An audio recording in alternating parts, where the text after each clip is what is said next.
An undocumented immigrant living in Florida now faces a nearly $2 million fine for not leaving the country 20 years ago per a removal order.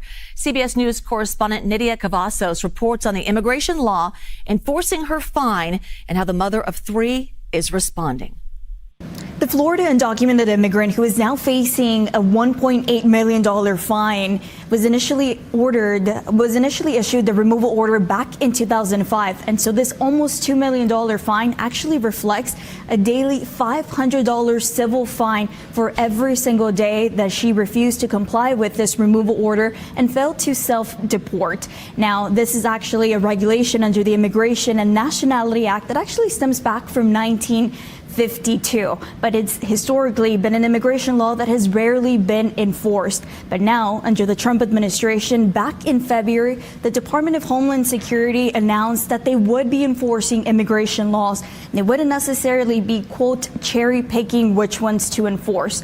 And this is the same Immigration Act that is also now requiring anyone who is living in the U.S. without legal status to register with the U.S. government. Now, as for this Florida immigrant who is also a mother of three U.S. citizen children, we spoke to her immigration lawyer in Florida, Michelle Sanchez, who says she's ready to contest her client's fine, given that her client was never made aware of the potential consequences of refusing to comply with the removal order and choosing to self-deport back in 2005. Back to you. Boy, oh boy, oh boy, oh boy, oh boy. So we got to talk about this sad sob story that is going viral involving this illegal immigrant who is now facing a $1.82 million fine for failing to self-deport. Okay, she was instructed to leave.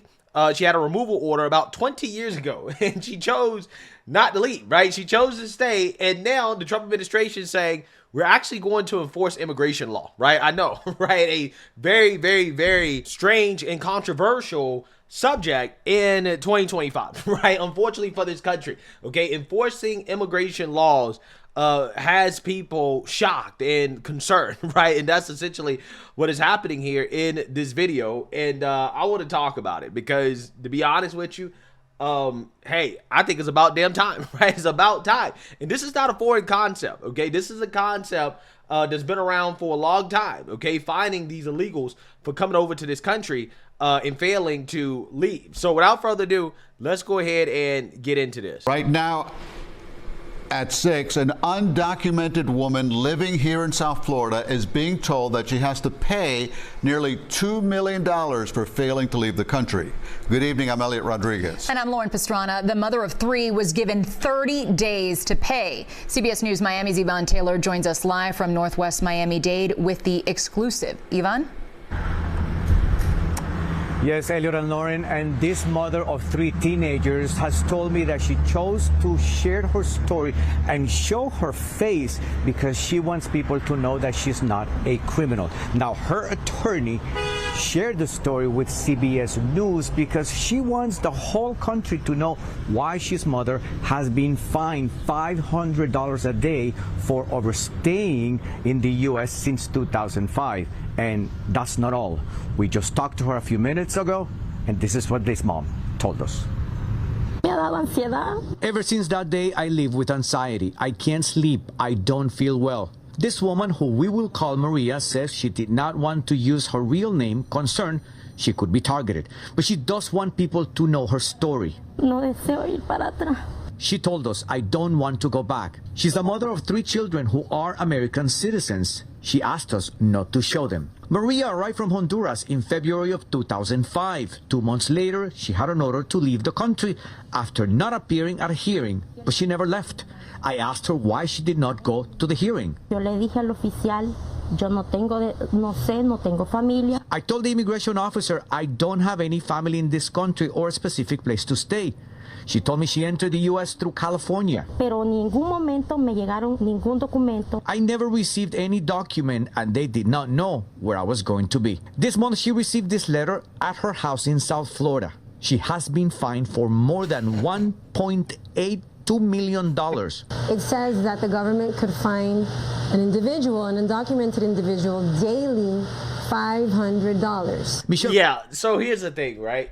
Again, there are a lot of people that are going to be boo-hooing about this. But let's be real. she came here illegally.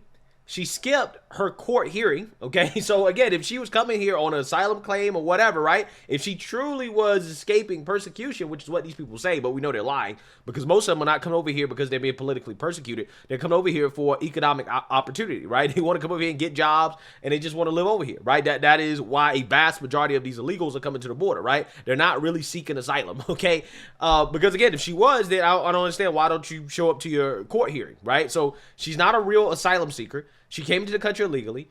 She didn't show up, and she got an order to leave, right? You got to leave. You didn't show up for the hearing? All right, peace, you got to go, right?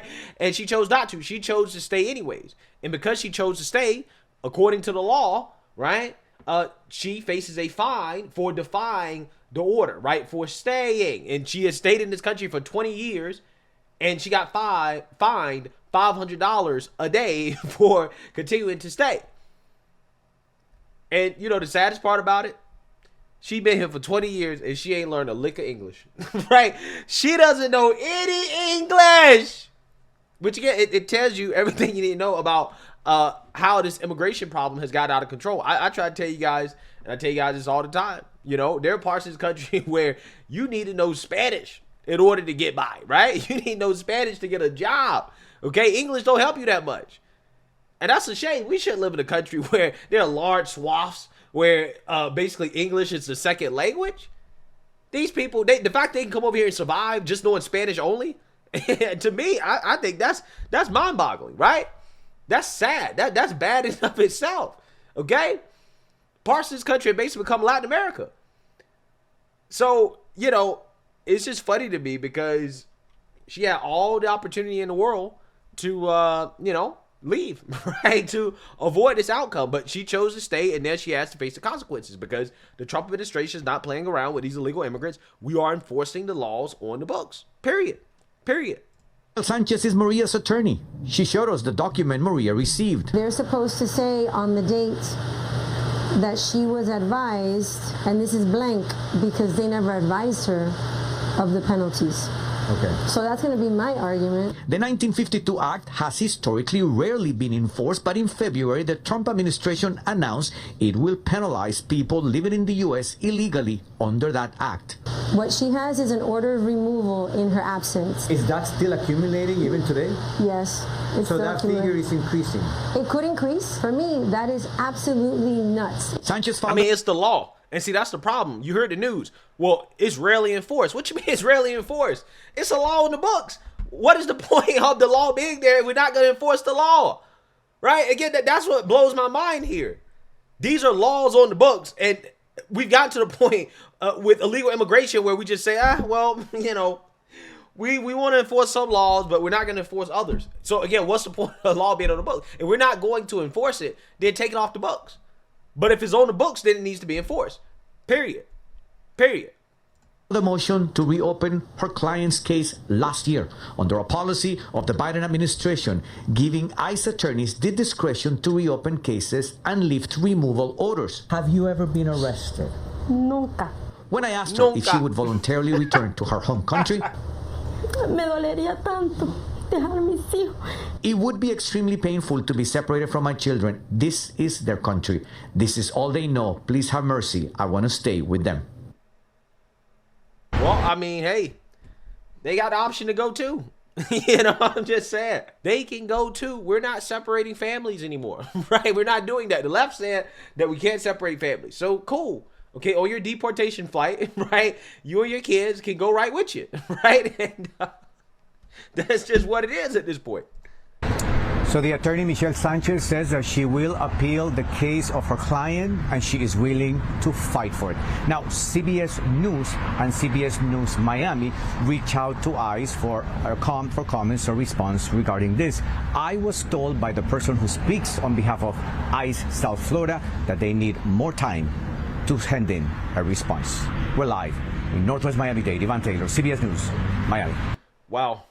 Again, I bet you got cases like this all over Miami, all over Texas, right, all over California, of these people who definitely should be facing fines for continuing to stay in the country.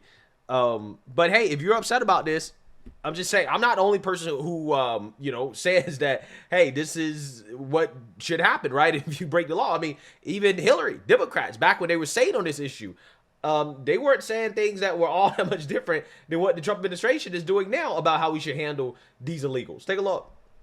So I think we got to have tough conditions.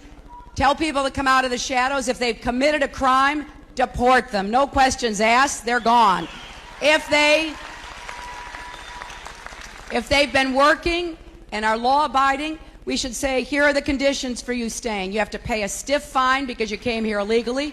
You have to pay back taxes, and you have to try to learn English, and you have to wait in line. Hi, Secretary Clinton. I was wondering what you think about like securing the Mexican border with some of the illegal immigrants that come in. Just wondering. Well, look, I voted numerous times when I was a senator to spend money to build a barrier to try to prevent illegal immigrants from coming in. And I do think you have to control your borders. So should they be able to stay here? It's safer. It may be safer, but that's not the answer. I do not. So should they be sent back? Well, first of all, we have to provide the best emergency care we can provide. We have children 5 and 6 years old who have come up from Central America. We need to do more to provide border security in southern Mexico. We've got to do more. I started this when I was secretary to deal with the violence in this region, to deal with border security. But we have to send a clear message. Just because your child gets across the border, that doesn't mean the child gets to stay. So we don't want to send a message that is contrary to our laws or will encourage more children to make that dangerous journey. Yeah, so what happened to the Democrat Party? The world may never know, right? This will be studied in political textbooks for a long time. The de-evolution of the Democrat Party, because they have devolved, right, into a party of open borders, right? They don't care about law and order. They don't want to enforce the laws at all. And again, this is why we have this situation. If we actually enforce the laws on the books, this will be a problem, right? This will not be a problem if we're actually enforcing laws on the books. And this administration has decided we're going to enforce the law, right? And under the law, this woman was fined $500 a day. She decided to stay anyways, okay, even though it was ordered for her to be removed. She didn't go to her hearing. It is what it is, right? I mean, I can't feel but so bad for you when you had opportunities to go through the process. You had opportunities, but you chose not to do it. So you got to face the consequences, okay? Even 20 years later. But who knows? Maybe some woke judge will save her, right? Some woke judge will come out the woodwork and say, no, you can't find this illegal immigrant over $1.8 million for staying here illegally. You can't do that, right? You can't do that. That's mean and cruel, right? Some woke judge will probably save her, okay? They'll probably get some crowdfunding going or something like that in order to keep her in the country. Who knows? These leftists will find a way because they love saving these illegals, right? So who knows? I don't know. I just, you know, in my opinion, I just think that had, again, this been enforced a long time ago, you know, you wouldn't have to worry about this. But because it wasn't being enforced, again, this is the situation that we're dealing with. So let me know what you guys think. Make sure you like, comment, and subscribe. Most importantly, share a Black conservative perspective. Peace.